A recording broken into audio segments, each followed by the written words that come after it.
जय हिंद दोस्तों, बहुत बहुत स्वागत है हमारी इस इन्फॉर्मेटिव वीडियो के अंदर। इंडिया के अंदर हर व्यक्ति का सेविंग बैंक अकाउंट है। एक नहीं, दो नहीं, पांच नहीं, 10 सेविंग अकाउंट दोस्तों गवर्नमेंट बैंक में, प्राइवेट बैंक में, स्मॉल फाइनेंस बैंक में, पेमेंट बैंक में, पोस्ट ऑफिस में खोल लेते हैं। लेकिन दोस्तों आपको ये पता होना बहुत जरूरी है, सभी बैंक अकाउंट के अंदर आपका पैन कार्ड सेम है। तो इनकम टैक्स की नजर में ये सारे के सारे अकाउंट एक ही माने जाते हैं। आपको पता होगा अलग अलग साल की, अलग अलग टैक्स की, अलग अलग नोटिस की लिमिट होती है। और अब आपको ये भी पता होगा कि आपका फाइनेंशियल ईयर जो अभी आपका चल रहा है, कैलेंडर ईयर की बात करें तो 2025 खत्म होने वाला है। 31 दिसंबर 2025 को आपका कैलेंडर ईयर खत्म हो जाने वाला है। तो इस साल से पहले पहले आपको कितनी ट्रांजैक्शंस कर लेनी है, आपने ऑलरेडी ट्रांजैक्शंस कर रखी है तो उसको कैसे मेंटेन करें, कैसे देखें ताकि इन फ्यूचर के अंदर आपको सेविंग बैंक अकाउंट में ट्रांजैक्शंस करने पर नोटिस ना आए। तो दोस्तों देर ना करते हुए सेविंग बैंक अकाउंट और 2025 के अंदर अगर आपने ट्रांजैक्शंस किस हिसाब से किए हैं उसके बारे में जान लेते हैं, ताकि इन फ्यूचर में आपको कोई दिक्कत ना आए, किसी भी तरह के आपको नोटिस का सामना ना करना पड़े। जान लेते हैं।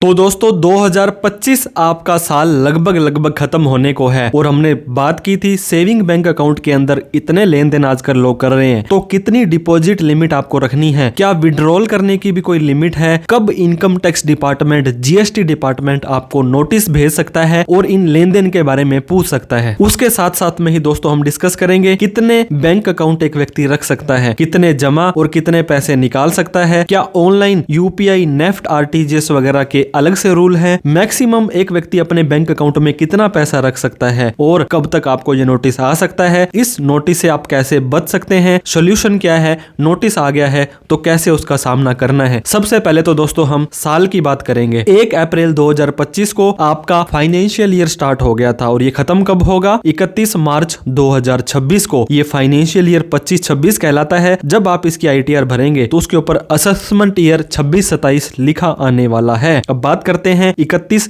दिसंबर 2025, कैलेंडर ईयर आपका खत्म हो रहा है। दोस्तों calendar year, financial year, assessment year और आने वाले टाइम में तो आपको टैक्स ईयर देखने को मिलेगा। ये फाइनेंशियल ईयर और असेसमेंट ईयर का झंझट ही खत्म हो जाएगा। जो भी लिमिट आपको चेक करनी है, देखनी है, ये फाइनेंशियल ईयर वाइज देखनी है। नोटिस आपको आएगा वो पूरे के पूरे साल के ट्रांजेक्शन्स को देखने का आएगा। अभी आपका 31 दिसंबर जो खत्म हो रहा है, इसके बाद में जनवरी, फरवरी, मार्च खत्म होने के बाद आपका फाइनेंशियल ईयर 25-26 खत्म हो जाने वाला है। सबसे पहला सवाल दोस्तों, इंडिया के अंदर कितने बैंक अकाउंट हैं? प्राइवेट भी है, पब्लिक भी है, तो हम कितने बैंक अकाउंट ओपन कर सकते हैं? दोस्तों no limit define income tax act के अंदर, आरबीआई के अंदर, जीएसटी, ईडी, फेमा, ये सारे के सारे बोलते हैं आप एक अकाउंट रखें, 2 रखें, 10 रखें, जितने बैंक अकाउंट है सभी में एक रखें। Any number of bank account आप ओपन कर सकते हैं, लेकिन हर बैंक अकाउंट में मिनिमम बैलेंस, आजकल तो काफी सारे बैंक जैसे कि एसबीआई हो गया, केनरा हो गया, पीएनबी हो गया, इन्होंने 0 बैलेंस कर दिया है। लेकिन फिर भी बहुत तरह के ऐसे बैंक्स हैं जहां मिनिमम बैलेंस मेंटेन नहीं करते हैं तो हैवी इंटरेस्ट टैक्स पेनल्टी लग जाती है। SMS charges, ATM charges, cash handling, ledger folio charges, बहुत तरह के चार्जेस हर बैंक में लगते हैं। अगर आप इन सभी ट्रांजैक्शंस को वहन कर सकते हैं तो आपके लिए मच बेटर है। Keep limited number of bank account for your convenience. आप अपनी सुविधा के अनुसार एक प्राइवेट बैंक में, एक गवर्नमेंट बैंक में रख लें ताकि आपको कोई दिक्कत ना आए। सभी बैंक अकाउंट्स को दोस्तों मेंटेन करना पड़ेगा, ट्रैक रखना पड़ेगा, तो उस चीज के हिसाब से आप जितने भी बैंक अकाउंट खोलें इन फ्यूचर को देखकर ही खोलें। अब हमारी वीडियो का इंपॉर्टेंट पार्ट आ जाता है कैश। हर घर में यूज होने वाली ऐसी चीज है, चाहे 8 साल का बच्चा हो, चाहे 60 साल के बुजुर्ग हो, एक सिंगल ट्रांजैक्शन है वो भी इनकम टैक्स वाले रिपोर्ट कर सकते हैं, क्योंकि pan card, permanent account number, pan card नहीं है तो आधार कार्ड नंबर। लेकिन इंडिया के अंदर तो दोस्तों 144 करोड़ लोग हैं, हो सकता है ये लोग और भी बढ़ गए हों। और एक व्यक्ति अगर दोस्तों 4 बैंक अकाउंट ओपन करके रखता है तो 144 इंटू 4 कर लो तो आप ये हिसाब लगा सकते हैं कि कितने बैंक अकाउंट इंडिया में ओपन है और कितना लेन देन होता है। लेकिन ऑल हैविंग एटलीस्ट एक तो सेविंग बैंक अकाउंट है ही है, बहुत सारे लोग तो एक से ज्यादा भी रखते हैं। सो हर एक ट्रांजैक्शंस को दोस्तों, एक व्यक्ति है उसने 50,000 रुपए किसी से लिए, पूरे साल के अंदर 1 लाख का लेन देन किया, 2 लाख का लेन देन किया, क्या ऐसे व्यक्तियों को भी इनकम टैक्स डिपार्टमेंट नजर रखता है? बिल्कुल नहीं रखता है दोस्तों। एक व्यक्ति पर पर्सन के हिसाब से यहाँ पे पर पैन कार्ड की बात की गई है दोस्तों। पर पैन के अंदर एक व्यक्ति है, मान लीजिए वो इंडिविजुअल है, उसके पैन कार्ड का 4th कैरेक्टर P है। एक व्यक्ति है उसका HUF है तो 4th कैरेक्टर H है। तो इन दोनों की अलग अलग लिमिट है, हर बैंक की अलग अलग लिमिट है, हर साल की अलग अलग लिमिट है। ये फाइनेंशियल ईयर वाइज है दोस्तों, कैलेंडर ईयर वाइज नहीं है। अभी 31 दिसंबर 2025 को जो भी साल खत्म हो रहा है, ये आपका कैलेंडर ईयर खत्म हो रहा है और क्रॉस कर देते हैं लिमिट, तो दोस्तों ये रिपोर्टेबल ट्रांजेक्शन हो जाएगी। फिर उस बैंक की ड्यूटी लग गई है कि इनकम टैक्स डिपार्टमेंट को आपकी सूचना दे, क्योंकि इनकम टैक्स डिपार्टमेंट हर एक ट्रांजेक्शन को खुद से चल करके ट्रैक नहीं कर पाता है, तो उन्होंने ड्यूटी लगा दी है इनकम टैक्स वालों ने कि आपके पास एक व्यक्ति आएगा और इतने से ज्यादा का लेन देन करेगा तो आपको हमें बताना पड़ेगा। तो दोस्तों गवर्नमेंट ने क्या किया, डिसाइड किया है, एक लिमिट डिफाइन कर दी है। सेविंग बैंक अकाउंट में अगर आप कैश जमा कराते हैं 10 लाख रुपए से ज्यादा, चाहे एक बार में करवाएं, चाहे टुकड़ों टुकड़ों में करवाएं, चाहे एक एक रुपए करके करवाएं, एक बैंक अकाउंट के सभी प्रोडक्ट के अंदर दोस्तों आपके पास सेविंग अकाउंट है, लोन अकाउंट है, सैलरी अकाउंट है, क्योंकि बैंक एक है और पैन कार्ड एक है, कस्टमर आईडी एक है, तो ये एक ही बैंक अकाउंट माना जाएगा। सिंगल ट्रांजेक्शन दोस्तों आपको 2 लाख से कम की करनी है, क्योंकि 2 लाख रुपए से ज्यादा का कैश डिपॉजिट एक बार में कराते हैं। ये सूचना भी कई बार हमने ऑनलाइन इनकम टैक्स डिपार्टमेंट में देखी है कि आपके रिपोर्टेबल हो जाती है। तो अगर आप इस लिमिट से ज्यादा का ट्रांजेक्शन करते हैं तो उस बैंक की जिम्मेदारी है कि इनकम टैक्स डिपार्टमेंट को वो सूचना करे। मान लीजिए दोस्तों 1 अप्रैल 25 से 31/3/26 कैश डिपॉजिट अगर आप 10 लाख से ज्यादा का एक बैंक में करते हो तो वो बैंक वाले इंफॉर्मेशन दे देंगे और एक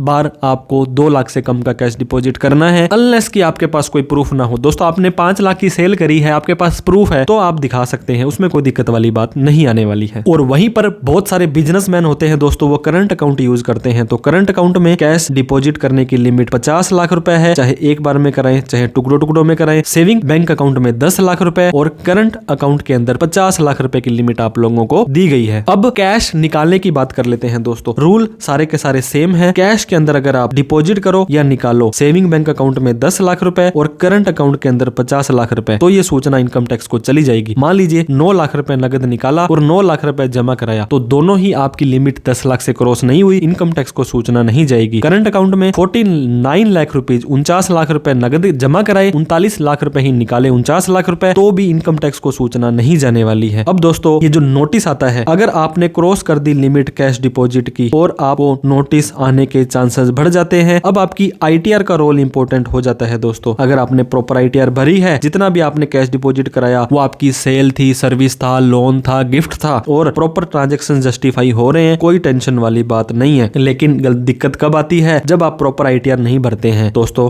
आईटीआर नहीं भरते हैं, आईटीआर 1 भरी, पार्ट टाइम में इनकम दिखा दी, कैश आया 20 लाख रुपए, इनकम दिखाई 1 लाख रुपए, बिजनेस की इनकम नहीं है, तो डिपार्टमेंट आपसे जस्टिफिकेशन पूछ सकता है। अगर आप जस्टिफाई नहीं कर पाते हो तो heavy interest tax penalty, surcharge और ब्याज बहुत ज्यादा लगाया जा सकता है दोस्तों। मान लीजिए आपने 10 लाख रुपए जमा कराए, उसका जस्टिफिकेशन नहीं दिया, तो 10 लाख रुपए तक का ही आपको टैक्स लगाया जा सकता है। तो करेक्ट फॉर्म भरना है, करेक्ट इनकम आपको अपनी आईटीआर के अंदर दिखानी होती है। अगर आपने आईटीआर नहीं भरी है दोस्तों तो नॉन फाइलिंग का नोटिस आपको आने वाला है, 101% आने वाला है। हम आपको डराने के लिए ये रूल्स वगैरह नहीं बताते हैं, आपको नियम का पता होना जरूरी है। अगर आपने आईटीआर नहीं भरी है तो डिपार्टमेंट पहले तो पूछेगा आपने आईटीआर क्यों नहीं भरी, फिर पूछेगा कि आपने कैश का लेन देन किया, पैसा कहां से आया, कहां पैसा गया। अगर आप बता देते हो कि मेरा लोन था, गिफ्ट था, सेल था, सर्विस थी, जो भी था, तो आपको कोई दिक्कत वाली बात नहीं है। अदरवाइज सारे के सारे पैसे को अनएक्सप्लेन्ड कैश क्रेडिट मान करके सेम अमाउंट पर दोस्तों हैवी इंटरेस्ट टैक्स पेनल्टी लगाई जा सकती है। ये देखिए एक व्यक्ति था, इसने कैश डिपॉजिट करवाया बैंक के अंदर, ये देखिए इस ट्रांजेक्शंस को सोर्स है कि किस बैंक ने ये किया था और आपने इनकम टैक्स की रिटर्न नहीं भरी, you have not filed your return. तो ये बताता है कि आपने अपनी आईटीआर को तो भरा नहीं है और आपने इतने सारे लेन देन कर रखे हैं। इसके अलावा एसएफटी की सूचना भी देख सकते हैं दोस्तों आप यहाँ पे, डिपॉजिट ऑफ कैश 10 लाख से ज्यादा, डिपॉजिट इन कैश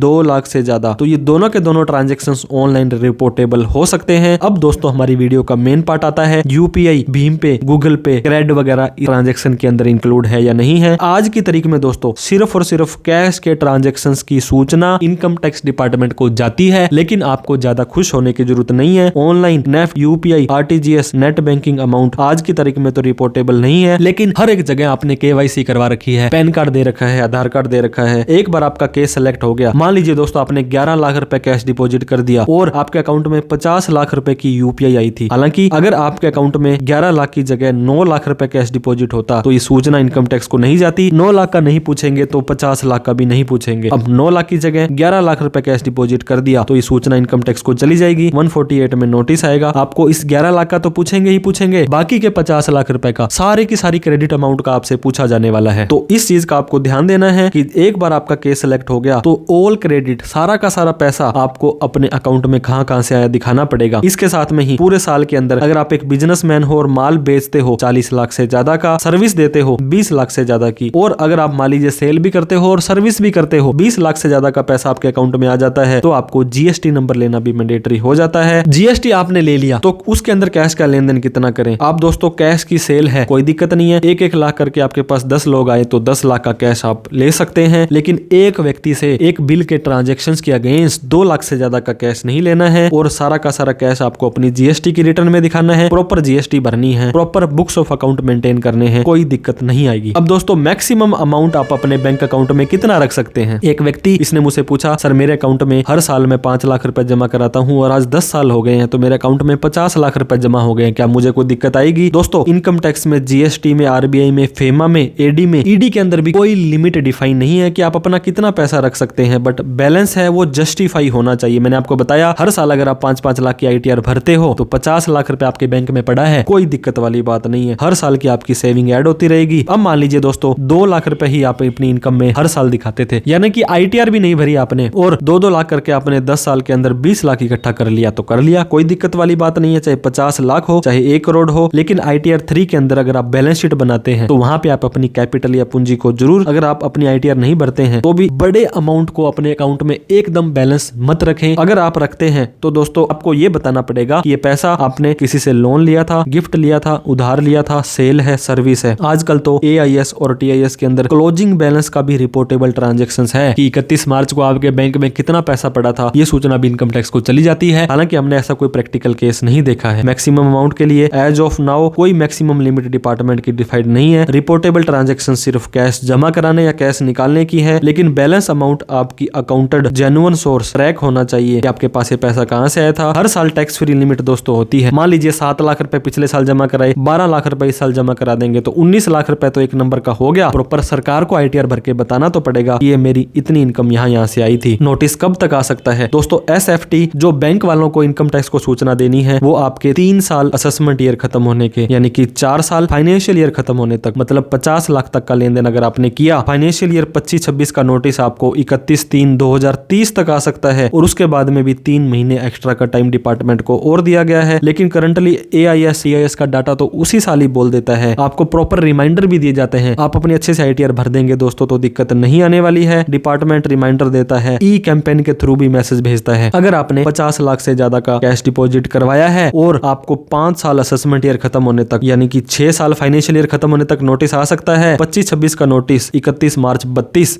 और 3 महीने एक्स्ट्रा तक आपको आ सकता है। लेकिन सारे के सारे ट्रांजैक्शन साल खत्म होने के बाद ही ऑनलाइन शो कर देते हैं। 31 जुलाई आईटीआर की लास्ट तारीख होती है। प्रॉपर आप अपने ट्रांजैक्शंस को चेक करें, देखें और आईटीआर भरना सुनिश्चित करें। दोस्तों करंट ईयर जो 25-26 है इसके अंदर आपको 31/3/26 वाला जो है दोस्तों 31/3/22 का नोटिस आपको 31 मार्च तक आ सकता है, और 25-26 का नोटिस आपको 31/3/2030 तक या 32 तक आ सकता है। आईटीआर मैंने आपको बताया मैंडेटरी है दोस्तों, कैश डिपॉजिट करते हैं अगर आप करंट में 50 लाख से ज्यादा, सेविंग में 1 करोड़ रुपए से ज्यादा। अगर आप दोस्तों सेविंग में 50 लाख से ज्यादा का कैश डिपॉजिट करते हैं या ऑनलाइन भी आ जाता है या करंट के अंदर 1 करोड़ से ज्यादा का आपका ट्रांजैक्शन आता है, तो कितनी भी आपकी इनकम हुई है आपको आईटीआर भरनी मैंडेटरी हो जाएगी। अब दोस्तों आईटीआर भरनी कब जरूरी है, अगर आपकी ओल्ड के अंदर तो है 2.5 लाख रुपए 60 साल से कम वालों के लिए, 3 लाख है 60 साल से ज्यादा वालों के लिए, 5 लाख है 80 साल से ज्यादा वालों के लिए। लेकिन न्यू टैक्स रिजीम में उम्र का कोई बाउंडेशन नहीं है। हर एक व्यक्ति की इनकम 4 लाख रुपए से ज्यादा है तो उस व्यक्ति को आईटीआर भरनी जरूरी है। टैक्स तो दोस्तों आपको इनकम में देना पड़ता है। अगर आपने कोई ट्रांजैक्शंस की, अगर आपने कोई लेन देन किया तो उसके ऊपर आपको टैक्स ना दे करके इनकम पर देना है। नॉर्मल इनकम तो स्लैब रेट के हिसाब से है, स्पेशल इनकम स्पेशल रेट के हिसाब से, जैसे कि long term capital gain 12.5%, short term capital gain 20%, lottery crypto 30%। Old tax regime में अगर आपकी इनकम 5 लाख तक है तो आपका टैक्स 0 हो जाएगा। न्यू टैक्स रिजीम में अगर आपकी इनकम 12 लाख रुपए तक है तो आपका टैक्स 0 हो जाने वाला है। तो किन किन चीजों का ध्यान रखें दोस्तों, जो भी लेन देन करें, कैश कहां से आया, कहां से गया, इसका रिकॉर्ड रखें, प्रॉपर आईटीआर फाइल करें, अननेसेसरी लेन देन मत करें दोस्तों, स्पेशली कैश का और ऑनलाइन का लेन देन मत करें। करंट अकाउंट यूज करें अगर आप बिजनेस कराते हैं, और कोई लाइसेंस सर्टिफिकेट वगैरह जरूर रखें अगर इस तरह के आप लेन देन करते हैं। आपके एक पर्सनल सीए जरूर होने चाहिए ताकि कोई भी लेन देन करने से पहले आप उनसे सलाह ले सकें। ऐसा कोई केस नहीं है तो मैं आपका छोटा भाई हमेशा आपके लिए अवेलेबल रहता हूं। साल खत्म होने के बाद कम से कम एक बार तो आप अपना एआईएस, टीआईएस और 26 जरूर चेक करें, प्रॉपर आईटीआर भरें, प्रॉपर पोर्टल को चेक करें, टाइमली नोटिस का रिप्लाई करें, जीएसटी नोटिस का भी ध्यान दें। वीडियो अच्छी लगी हो तो लाइक करें और भी इस तरह की इन्फॉर्मेटिव वीडियो के लिए हमें सब्सक्राइब करते। और जाते जाते दोस्तों आपसे एक सवाल पूछना चाहेंगे। एक व्यक्ति के 3 बैंक अकाउंट थे A, B, C। इन तीनों में 9 लाख 9 लाख 9 लाख कैश डिपॉजिट करवाया और कैश विड्रॉल 9 लाख 9 लाख और 10 लाख कराया। तो कौन सा बैंक दोस्तों ये सूचना इनकम टैक्स डिपार्टमेंट को भेजने वाला है, वो हमें कमेंट करके जरूर बताएं। और भी इस तरह की इन्फॉर्मेटिव वीडियो के लिए दोस्तों हमें लाइक, शेयर और सब्सक्राइब करें, क्योंकि हमारी ज्यादा डिमांड आपसे नहीं होती है। बस एक लाइक, एक शेयर और एक सब्सक्राइब करते जाइएगा। Thank you so much for watching this video. जय हिंद, जय भारत।